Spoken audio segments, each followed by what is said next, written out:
foi no sufoco, mas o Arsenal conquistou nesta segunda-feira a sua segunda vitória na Premier League ao bater a equipe do Crystal Palace pelo placar de 1-0. A partida, válida pela segunda rodada, foi disputada no Selhurst Park em Londres, mas o triunfo dos Gunners não foi fácil. A equipe teve que se segurar com um jogador a menos desde a metade do segundo tempo após a expulsão do Tomiyasu. E é sobre tudo isso aí que nós vamos falar nesse vídeo aqui, falar desse jogo aí que teve dois momentos distintos, né? Um momento só do Arsenal, outro momento de pressão total da equipe do Crystal Palace. Então a gente vai entender como é que foi essa partida, né? Só lembrando que com esse resultado o Arsenal chega a 6 pontos e divide a liderança com o Manchester City, novidade, e também com o surpreendente Brighton, aí todo mundo com 6 pontos, mas nos critérios de desempate o Brighton é o líder, hein? O Brighton aí tem 6 gols de saldo contra 4 gols de saldo da equipe do Manchester City e 2 gols de saldo do Arsenal. Bom, mas vamos começar falando então pelas escalações. Vamos começar falando aí como é que cada time veio a campo. As duas equipes com desfalques, né? Então eu vou passar aqui primeiro o campinho do Crystal Palace para a gente entender como é que a equipe foi a campo. O desfalque do Crystal Palace foi o Michel Hollis, né? Ele ali que é agora uma das referências do time, não pôde jogar por estar machucado. E a escalação do Palace foi a seguinte: teve o goleiro John Stone, o Ward na lateral direita, a defesa formada pelo Anderson e pelo Guerri e o Mitchell na lateral esquerda. Aí, uma dupla de volantes, o Lerma e o Doucouré, o Eze completando o meio de campo, o Ayew na direita, o Schlupp na esquerda e o Edward, quase que meu xará, na frente, né? Essa aqui foi a escalação do Palace, que depois ali teve duas alterações. O Schlupp saiu para a entrada do Amadá e também o Ward saiu para a entrada do Haki Saki, né? Essas então foram as duas alterações feitas aí pela equipe do Crystal Palace. O Arsenal veio com uma alteração, né? O lateral esquerdo, né, que também faz a direita, o Timber, tá machucado, vai ficar 7 meses parado, grande perda aí do Arsenal aí, só volta a jogar então no ano que vem. Mas o Arsenal foi a campo aí com o goleiro Ramsdale no gol, o Partey fazendo a lateral direita, a dupla de zaga formada pelo White e pelo Saliba, e o Tomiyasu, né, que foi escolhido pelo Arteta para fazer a lateral esquerda. O Tomiyasu aí que se tornou personagem do jogo, né?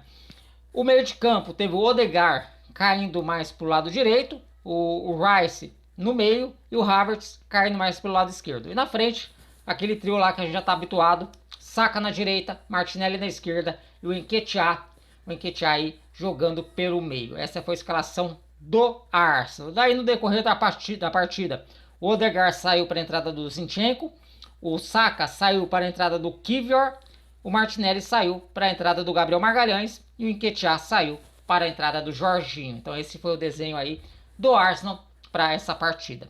E o jogo começou aí com o Arsenal tomando conta, né? Assim como foi na partida contra o Nottingham Forest, o Arsenal buscando as ações desde o início do jogo, porém encontrou um time mais bem organizado defensivamente do que foi o Forest. Se na partida de estreia o Arsenal chegava toda hora no gol, finalizava, contra o Crystal Palace a situação foi bem diferente. O Crystal Palace ali bem fechadinho, não dava espaço para o Arsenal penetrar na área, neutralizou as jogadas em velocidade do Arsenal, né? E o Arsenal ali ficar trocando passe no meio na entrada da área, mas sem passar daquilo, né? Sem evoluir a jogada.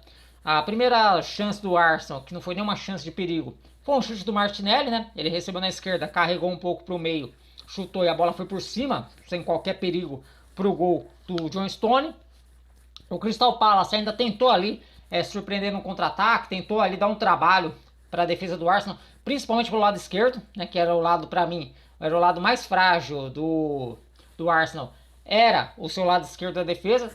Se pelo lado direito o Thomas Partey, mesmo ali meio que improvisado, dava conta do recado, passava segurança, do lado esquerdo isso já não acontecia, né? O Tomiyasu bastante ele vulnerável naquele setor.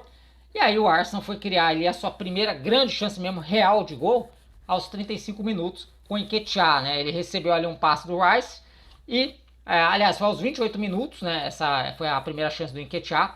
Ele se livrou da marcação, bateu cruzado e a bola acabou batendo na trave, né? Inclusive foi no momento ali que o pessoal da Star Plus ali tava corneteando o Nketiah, né? Foi justamente naquele lance ali O Nketiah deu aquela escapada em velocidade, né? Uma das poucas vezes que o Arsenal conseguiu sair em velocidade, pegar a defesa do Crystal Palace desarrumada, e o Nketiah acertou a trave. Aí sim, aos 35 minutos, né, o Nketiah recebeu do Rice, invadiu a área, tentou dar uma cavadinha ali no goleiro, a bola até saiu do goleiro, mas pegou muita altura, né? Aí a bola acabou indo por cima e o Nketiah perde aí mais um gol. Aí aos 41 minutos o Odegaard mandou de fora da área e o John Stone deu um tapinha para escanteio. Então, primeiro tempo, o Arsenal tentando alguma coisa ali, chegou com perigo ali 3 vezes, mas o Crystal Palace ali se comportando muito bem e quando podia tentava ali surpreender a equipe do Arsenal. Aí veio o segundo tempo e o gol saiu cedo. Logo aos 6 minutos teve uma falta ali perto da área, né, pelo lado direito. O Martinelli que estava por ali, geralmente ele não fica por ali, ele fica mais do lado esquerdo, mas ele estava por ali na direita. Foi esperto, cobrou a falta rapidinho pro Nketiah. O Nketiah invadiu a área e foi derrubado pelo John Stone. Pênalti. Desta vez, quem se apresentou para a cobrança foi o Odegaard. O Odegaard bateu muito bem. 1-0 o Arsenal. E aí, a impressão que passou é que o Arsenal finalmente ia quebrar ali o ferrolho, né? Quebrar a defesa da equipe do Crystal Palace. A gente imaginava que o Crystal Palace ia sair mais pro jogo, ia dar mais espaço pro Arsenal, mas não foi nada disso que aconteceu. O Arsenal cometeu aí um pecado que poderia ter sido fatal pro jogo, né? O Arsenal, ao invés de continuar a pressão, né, continuar ali tentando fazer mais gols, tentou ganhar tempo, né? Mas isso com 15 minutos do segundo tempo é uma coisa assim que na Inglaterra é inadmissível, né? Foram 2 vezes ali que o Ramsdale demorou para bater tiro de meta, aí bateu tiro de meta pro lado, a torcida do Crystal Palace começou a pegar no pé, e aí que chegou um dos momentos cruciais do jogo. O Tomiyasu foi bater um lateral, enrolou pra caramba, né? Ficou ali enrolando, até que o árbitro perdeu a paciência e amarelou o lateral japonês. E aí o pior estava por vir, né? Aos 67 minutos, né? Isso fazendo a conta aqui pra nós aqui, 23 minutos do segundo tempo, 22, 23 minutos do segundo tempo. O Tomiyasu teve que matar um contra-ataque, foi uma falta boba, assim, um puxão, né? Mas matou o contra-ataque do Crystal Palace, recebeu o cartão vermelho. É aí que a coisa desmoronou pro Arsenal. Todo aquele domínio que o Arsenal tinha acabou indo pro espaço. O Palace cresceu, o Palace estufou o peito e falou: bom, estamos com a mais, vamos pra cima, vamos empatar esse jogo aí, quem sabe virar. E foi pra cima, algumas jogadas ali com o Eze pelo meio, pelo Shellup pelo lado esquerdo. O Ayew também deu bastante trabalho ali para a defesa do Arsenal. E com a menos o Arteta teve que mexer no time, só que ele começou mexendo errado. Na minha visão ali, ele tirou um jogador que tinha plena condição de puxar um contra-ataque, que era o Martinelli, para colocar o Gabriel Magalhães, né? O Gabriel Magalhães foi correta a entrada dele, precisava recompor a defesa, mas talvez ali a parte questionável é ter tirado o Martinelli. O Martinelli era um jogador rápido. Tanto que o Arsenal simplesmente ele não conseguia chegar no meio campo com a bola dominada. O máximo ali que ele conseguia afastar o perigo era na base do chutão, era afastando para lateral. O Arsenal ficou sem saída de bola. Não tinha nem como puxar contra-ataque. O Saka acabou sendo deslocado para o lado direito, totalmente fora de posição. O Nketiah caiu para o lado direito. E o Arsenal não tinha saída nenhuma de bola. Até que deu o Arteta, de novo aí resolveu mexer. E aí na minha visão ele acertou o time. Ele tirou o Nketiah, que já era para ter saído antes. Colocou o Jorginho, né? Daí o Jorginho já deu ali uma calma pro meio de campo, já organizou ali a casa, né? Já deu mais qualidade na saída de bola. E depois o Arteta fez mais 2 alterações, consertando ali o lado esquerdo, né? Ele tirou o Odegaard para colocar o Zinchenko.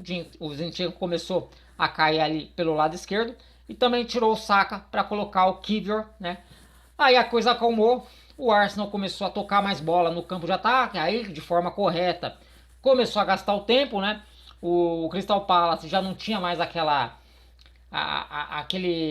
fome, né? Vamos dizer assim, de tentar o empate que teve nos 15 minutos iniciais que ficou com um jogador a mais.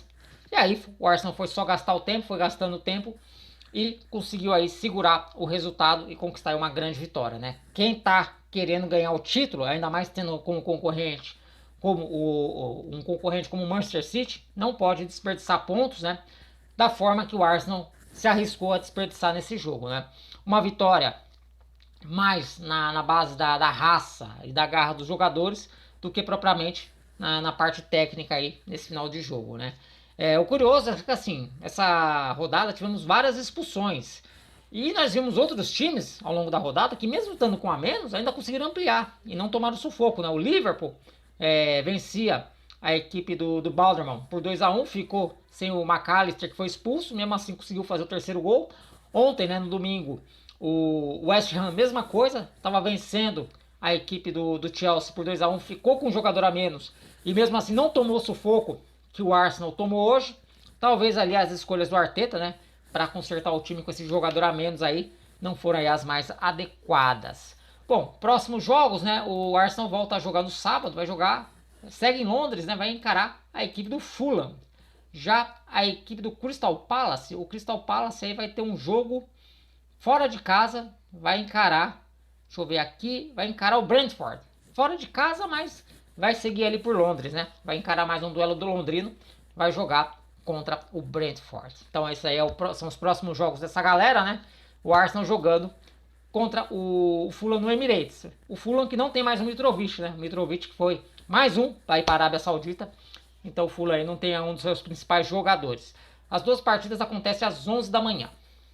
Bom, pessoal, então, as informações que eu tinha para trazer para vocês eram essas. Espero que vocês tenham gostado. Se gostou, deixa o like. E se não está inscrito, se inscreva aqui no canal Futebol Lá Fora. Por enquanto eu vou ficando por aqui. Forte abraço e até a próxima. Valeu!